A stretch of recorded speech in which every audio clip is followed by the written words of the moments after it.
Hello everyone, I'm Zath and welcome back to my channel for another Manga Haul video. I was trying to push this video back to give time for Right Stuff to ship all the manga I ordered in February, but at the time of recording this video, they still haven't shipped. And with the current situation ongoing, I'm not sure when those volumes will arrive. A little bummed out I'm not receiving volume 11 of Demon Slayer, but what can you do? This video will be my February manga haul, much smaller than I originally anticipated, but some solid pickups.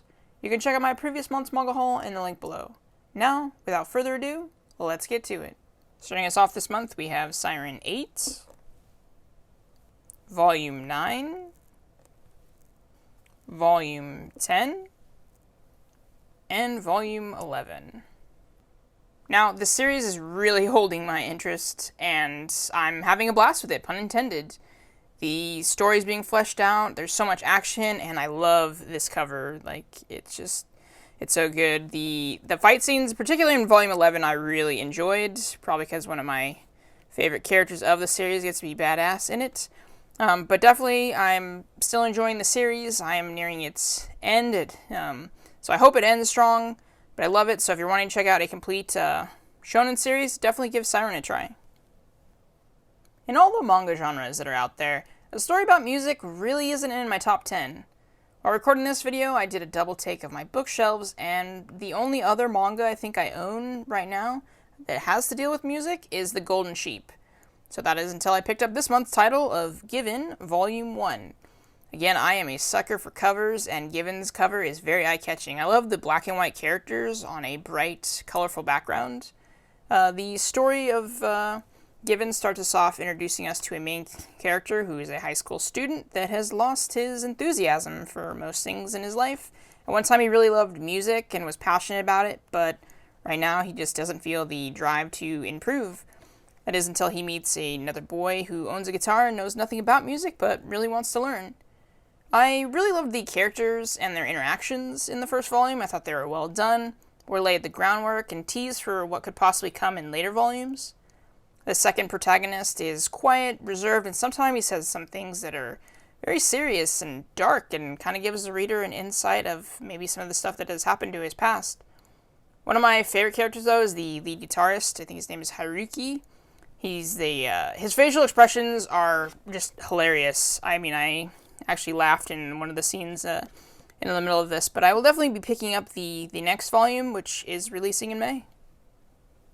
Next up, we have Full Metal Alchemist, Volume 7 of the Full Metal editions.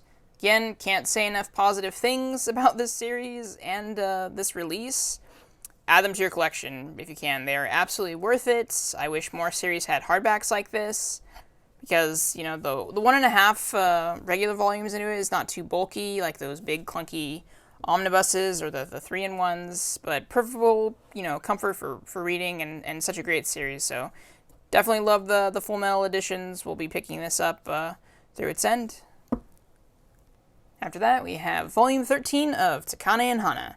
And wow, this volume had a lot of things that fans had probably been waiting for. I really love how the author is great at balancing the humor and seriousness that has been throughout this series.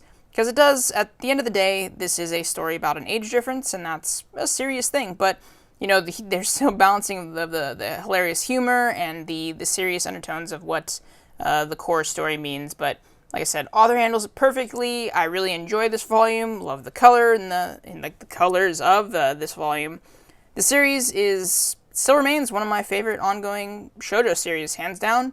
And I'm definitely looking forward to the next volume as always. Rarely do fans ever get to see what happens to their characters after the big bads are all defeated and peace has been restored to the lands. Sometimes we get a short epilogue to show us a few years later, and then that's it. All the years and time we invested in their stories is over, and we have to move on. Sometimes it's for the best, and other times you do wish you could see a bit more before having to let it go. Naruto had a strong world building. I personally was invested in ninja culture and all the hidden villages and jutsus. But once I read the epilogue for Naruto, I was glad it was over. Yet here I am with my next pickup in Boruto, Volume 1, Volume 2, and Volume 3. Okay, well, it was a light haul and I needed something to pick up. I've shied away from this title for a while now because I really didn't think Boruto was that interesting of a character in the bit we saw him at the end of Naruto. He was basically just a clone of his father. Nothing else. And seriously, how does his hair work? I don't. But, hey, I figured out just give the series a try since I enjoyed Naruto so much, and it had been a while since I read the series, so maybe it was okay to jump back in. My first impressions of the series are anything but stellar. In the first few volumes, there's nothing but a retelling of the Boruto movie. At the very end of Volume 3, things do start to branch out. But again, it's just a retelling of when Naruto met Konohamaru in the original series. However, I can appreciate the first few pages in Volume 1 that show the reader a teaser of a possible endgame to its story, and at the very end of Volume 1, we're given a chapter about Mitsuki's origins. We see familiar faces, and fight scenes are still enjoyable, but they kind of lack the punch that Naruto did in its beginning. World building is still there, just more technologically advanced this round. I feel I'm a bit harsh on the series simply because of how strong the beginning of Naruto was for me. Boruto isn't the worst shonen series I've ever read, it just hasn't stood out on its own for me. These volumes are entertaining, but not gripping. I'll still be picking up more volumes of the series because I'm curious to see how the story progresses and if this title can stand up on its own. And that's going to do it for my February haul. Thank you all so much for watching. As always, if you have any opinions on these series or any additional recommendations for new series, let me know in the comments below. I'm Zath. Have a good day and stay safe out there.